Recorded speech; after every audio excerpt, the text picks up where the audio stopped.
They fly faster than sound, higher than radar, striking before the world even knows they are there. They are not fighters, nor are they bombers in the traditional sense found in our history. They are a new class of weapon, unmanned, hypersonic, designed to erase distance from the war equation. The program name is spoken only in secure rooms and on sealed document headers. Project Valkyrie. To generals, Valkyrie is deterrent and scalpel, reaching any point on Earth in under 1 single hour. It vanishes into the ionosphere before an inkling of response forms, leaving enemies with 0 valid options. The idea combined 3 advances: extreme speed propulsion, advanced thermal management, and high-level autonomy. Test articles were sent screaming down rails to measure how air behaves at velocities turning to plasma. At these Mach numbers, friction does not just warm the vehicle, it demands rethinking every material used. A weapon arriving within the hour must adjust, reading defenses and picking vectors without human debate. The VO-1 prototype flew a suborbital arc, climbing like a meteor, then flattening its trajectory. The autonomy chose a new path to avoid turbulence, a decision no human commander had ordered. Strategists understood that when speed becomes a weapon, time zones matter less than reaction windows do. A single Valkyrie vehicle could disable a command node in less time than leaders take to speak. The autonomy computed the risk and elected to adjust flight timing, keeping clear of civilian paths. In extreme speed, the difference between safety and catastrophe is measured in milliseconds, not human minutes. The first time Valkyrie left the test range, the world almost did not know it happened. Orbiting satellites caught strange streaks, and diplomats suddenly fielded urgent inquiries about unidentified flying objects. You watch it fly, realizing your hands do not decide. You become the witness of speed. Each base allowed Valkyrie drones to reach any global hotspot within an hour, maximizing strategic leverage. Hypersonic drones were tested not as single assets, but in coordinated swarms to overwhelm enemy radar. Planners feigned a dilemma. The same speed that gives deterrence also risks accidental and rapid escalation. Commanders noted an unprecedented advantage, situational awareness at hypersonic speed, giving decision-makers a decisive edge. During a Pacific deployment, a drone unintentionally entered contested airspace, nearly triggering a major diplomatic crisis.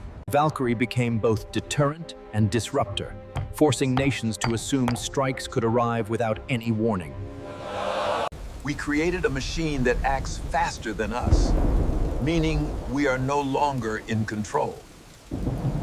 Project Valkyrie has changed everything, and the question remains, can the world keep up with it? The story of Valkyrie closes this chapter, but its impact on future warfare is only beginning. The human story is quieter but no less real. Families of engineers lived with the program. You become attached, watching the thing take off, thinking it is your child, built to kill. Beyond doctrine, Valkyrie provoked legal minds to parse new questions regarding the laws of armed conflict. If a vehicle decides to strike a hardened objective, who answers for that specific lethal choice? Operational secrecy was a pillar, yet information leaks happened through hobbyists catching streaks across the sky. The program, once secret, became known, and that knowledge rippled through capitals, changing every strategic calculation. Rivals invested in space-based sensors and high-powered directed energy systems intended to counter these fast arrivals. Countering hypersonic strike is probabilistic and hard. Interception windows are small, and detection is nearly difficult.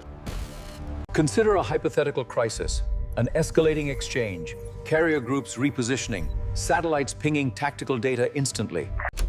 By the time leaders on all sides parse the meaning, the battlefield has already been changed. International strategy becomes a race to compress decision times and harden thresholds against this new speed. They built multi-layered safeguards, human authorization gates, and legal overlays, requiring chain-of-command concurrence. Yet autonomy could act locally to preserve mission integrity, a capability that alarmed oversight committees. A senior engineer called it the aesthetics of speed, a cold beauty only physics can explain. The private reality is messy. Rejected prototypes, rewrites, and bureaucratic infighting between competing government agencies. Valkyrie forced an adaptation of thinking, redundant networks, distributed command nodes, and hardened decision loops. Autonomy in hypersonic regimes is a double-edged sword, powerful when controlled, dangerous when misunderstood by users. For those who design war, Planners worried about spirals, a launch window misinterpreted, or a defensive posture misread as offensive. the machines will fly, the questions remain, and the world quietly rearranges itself around the speed. In Part 2, we dive into the first real-world missions, clandestine test strikes, and near-miss diplomatic incidents. The first time Valkyrie left the test range, the world almost did not know it had happened. Speed became its signature, silence became its weapon, and the project transitioned from prototype to operational status. The Air Force devised a series of limited strikes over uninhabited test zones in remote Pacific atolls. In one case, V-07 adjusted its trajectory mid-flight to avoid unexpected weather turbulence in storm systems. Orbiting satellites in allied and rival nations recorded strange streaks across the sky without detectable propulsion signatures. Valkyrie was not just a weapon, it was a geopolitical accelerant, capable of striking anywhere very fast. Part 3 explores global deployments where speed becomes weaponized, borders shrink, and reaction windows simply vanish away. The Air Force established discrete forward operating locations in remote Pacific islands and isolated Arctic testing outpost sites. Hypersonic drones were tested not as single assets, but in coordinated swarms, launching from dispersed global bases. Rival nations observed Valkyrie's emergence with growing concern, accelerating hypersonic programs and focusing on missile interception tech. Simulated conflicts demonstrated dangerous escalation potential as opponents might misinterpret test flights as preemptive nuclear strike launches. Advisors argued that speed makes diplomacy difficult. A minor miscommunication could trigger a full-scale kinetic response instantly. Part 4 explores real-world missions where Valkyrie is no longer a concept, but a true operational reality. Drones conducted autonomous reconnaissance missions over sensitive zones, flying at altitudes where conventional radars fail at tracking. The first operational strike simulations targeted missile batteries and command posts located in remote, hardened area sites. During a Pacific deployment, a drone unintentionally entered contested airspace, nearly triggering a major diplomatic crisis event. Engineers realized that the AI's ability to act without explicit commands changed the fundamentals of operational command. Valkyrie became both deterrent and disruptor. Nations assumed a strike could arrive faster than early warning systems. We created a machine that acts faster than us, meaning we are no longer in control today. They fly faster than sound, higher than radar, and strike before the world even knows about it. Project Valkyrie has changed everything, and the question remains, can the world keep up with this speed? The story of Valkyrie closes this chapter, but its impact on future warfare is only just beginning. Project Valkyrie's transition from prototype to operational status was deliberate, calculated, yet fraught with internal tension. The first clandestine missions were designed to prove reliability, precision, and control under realistic combat conditions.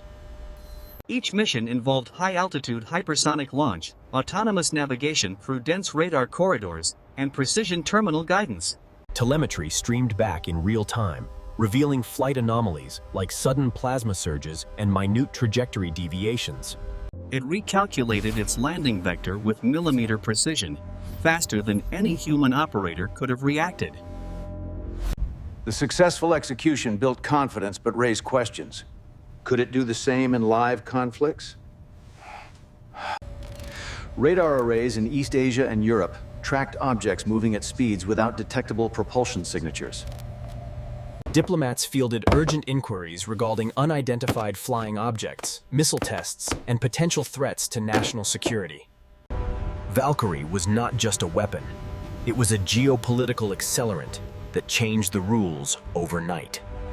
By 2037, Valkyrie was tasked with simulated strikes on hardened missile silos and radar networks. The drone launched from California, crossed the Pacific, and delivered a payload simulation with absolute precision. We observed a strike from our home continent in less than 45 minutes. The battlefield was rewritten. During a high-altitude test in the Arctic corridor, V-12 encountered an unexpected ionospheric disturbance mid-flight. The AI corrected autonomously, but its micro-adjustments brought it dangerously close to a civilian satellite constellation. Analysts realized that autonomy reduces human oversight, but introduces unforeseen risks when variables exist outside parameters.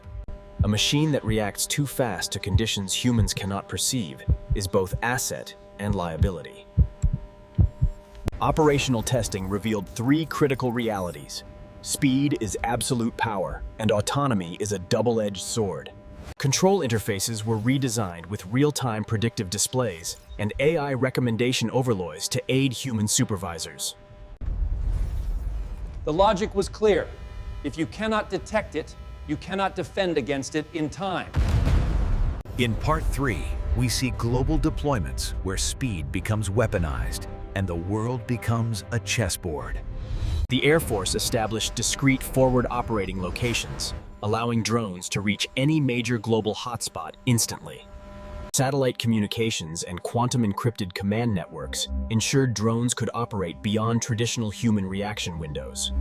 Dynamic retargeting allowed drones to respond autonomously to emerging threats, coordinating paths to avoid collision. Briefings in capitals revealed a common realization. Valkyrie reduces strategic reaction times to near zero. Military planners now had to account for seconds, not hours, when calculating defense and retaliation strategies. The psychological effect was profound. A strike could arrive before warnings or confirmation of incoming attack. Planners faced a dilemma. The same speed that gives deterrence also risks accidental and rapid escalation. One scenario involved a Valkyrie swarm launching near an adversary's radar, nearly initiating a retaliatory test. Recon drones provided real-time target confirmation, providing intelligence faster than analysts could process using traditional methods. Engineers monitored every sortie, analyzing data to improve swarm behavior, autonomy, and strike precision algorithms. Commanders and political leaders confronted the moral, ethical, and strategic questions posed by Valkyrie's existence. Diplomats quietly incorporated Valkyrie into negotiation calculus. The world had changed, and rules were rewritten. The drones are no longer concepts. They fly the skies, redraw strategy, and leave humanity chasing shadows. Part 4 explores the first real-world operational incidents and the far-reaching consequences for global conflict today. In multiple theaters, Valkyrie drones conducted autonomous reconnaissance missions over sensitive zones, untrackable by conventional radars. Gathering real-time intelligence on troop movements, they returned data faster than analysts could process traditional methods. First operational strike simulations targeted missile batteries and command posts in remote, hardened areas with precision. Commanders noted that Valkyrie's autonomy allows it to make decisions faster than any human operator could. During a Pacific deployment, a drone unintentionally entered contested airspace, nearly triggering a major diplomatic crisis. Human operators intervened just in time, preventing escalation, underscoring the harsh reality of compressed reaction times.